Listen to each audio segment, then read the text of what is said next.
Banji ababadde bagamba it ended in tears wabula olunaku olwaleero tuli ne Daddy Andre atubulire byonna byonna ebisingako amanya Mary Nambwayo tuli ku Bukedde TV Aban TV mikutu gya Vision Group gyonna ng'onkubi akaaso kiki enjala ennuma bannayogera ozze waneno saawa 8 omukyala tafumbye sha golaba mwe musobolokeza omuntu ng'emmere ekyali ku kyoto gwe mulaba waali mugambe nze kangende nsookeyo bagamba ladies first ne olwaleero men first gumwekyayi mbu badde biyitingana era ogenda bweru bagenda kuwasa mulinde tujja bbe bagamba lwaki musigale n'ebyo mubinoonyerezeeko nanti munoonyereza naye mukyali mwenna naawe oli mukyala wange naawe oli si girlfriend wange mukyala wange so byebyo twetaaga ku kitiibwa uli mutya yali mulungi agenda kujja muleseyo afumba kamere wafunye mu butaka na ebiryoka bifuluma mu bantu ebyo byammwe eby'abantu ffe twavuddeyo ne tubagamba nga bulijjo temutugamba sitayiro ze tubeera nazo mu bisenge nga temutugamba sitayiro ze tukola mu bisenge nanti mwe byonna mwabitugambye naye ate kiba kitegeeza bwe mwogera nabyo tetubimanyi so twagala mutugambe engeri gye twebakamu sitayiro zonna we tuzikola tumanye nti kituufu mutumanyi so tebikwatagana bye boogera okola nnyo sitanti era kabadde sitanti kutambuza nnyimba zammwe kiki abantu just be baagala ennyo beekolemu sitanti so siffe kiringa omuntu ng'akumiisinga nayagala kukoleko kuggulire it is okay ffe wetuli era muleeteyo n'eddala ye Shakira omumanyi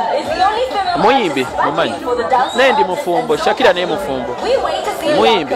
so ebigambo bye mukugambye bye muyiiya ne bye bayiiya bongereyo ebirala ffe bitukolera mmanyi nga mukwano gw'obanga muyimbi era mukwano gwange talina buzibu mwakwatagana mutya wangi mwakwatagana mutya muyimbi ndi producer muwandiikira mukubira eŋŋoma Angela Katatumba yabadde asanyuse nga bagamba mwawukanye it is okay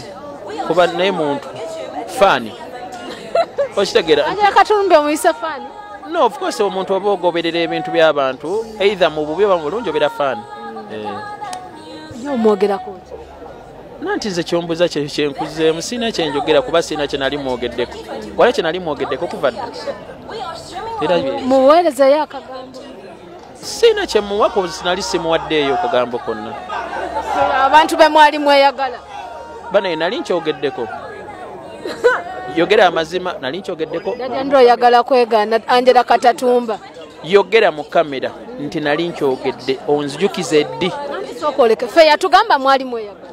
nze nkubuuzizza njagala oŋŋambe ddi lwe nali njogedde omuntu gwe navaayo ne ŋŋamba nti gwe nali njagadde bamuyita Nina yogera mpozi nga tomanyi amazima njagala ogate kale nga tuvuddeyo mu byokusaaga eddi lwe nali njogedde nti no banaaye ndi mukwano ne gundi no tekiriyo tekibanga Angela Katatumba akwesiba manye ekintu kye bayita love no Angela yabagamba we are dating lwakuba nammwe temwakitegera mwali mwagala kikolera ne kibakolera mawulire naye yabanyonyola we are dating it's the same thing I'm always explaining we are dating kiba kitegeeza temuyina kugenda mu maaso nakwegatta temunaba kutuuka nakola kintu kyonna mulina okwemanya oba musobola okubeera mwenna oba musigala kubeeramu nga muli bakyali yabagamba we are dating nze saabagamba ko nze sirina kyensobola bagamba ko nze simala gwogera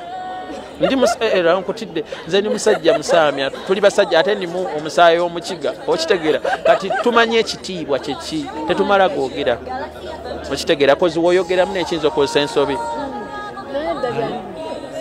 ogambye mbuno tokyogeranga nako nti mweyagala oyagala mwegana omukyala nga yavaayo n'akaaba n'amaziga ng'owasizza bannaaye nina bafaani bangi era bentuukako eyo ne bakaaba naga oh my god Andre n'akaaba okitegeera there is what we call omuntu nga akwagala it is okay it is fine nti yali akwegomba kwegomba kirala n'omuntu okuba nga ye akwagala era navaayo n'akyogera but omuntu waba muntu nga kyogera it is okay naawe singa olinda lwendivaayo nenjogera olwo nkwatira ensobi naye mwakolako interview nga muli mwenna n'agamba we are dating naye n'ogamba nti ye nze Daddy Andre dayo wekyetegereze nze ndi musajja musirise ku bintu bye bayita ebyomukwano koze mbimanyi ye yali ayogera sinzi yakiteeka mu bantu mu maaso. Nze okwagala kwange kw'abantu nti mbayamba musically era kyamukolera musically kozi yali yabula n'amala n'akomawo tekyamukolera. Yali yabula nti musically nekimukomyawo nekimukolera tekyamukolera ekyamukolera. So nze njagala nnyo abantu abali talented and she is so talented. So kati omuntu ng'oyo nga talented efudde like nga tali serious nga tekyaliwo omuwa ku advice ne mukwatagana n'akola ki n'akikuba. Yes, tegeeza mwali mukola kutambuza luyimba lwamu. Listen,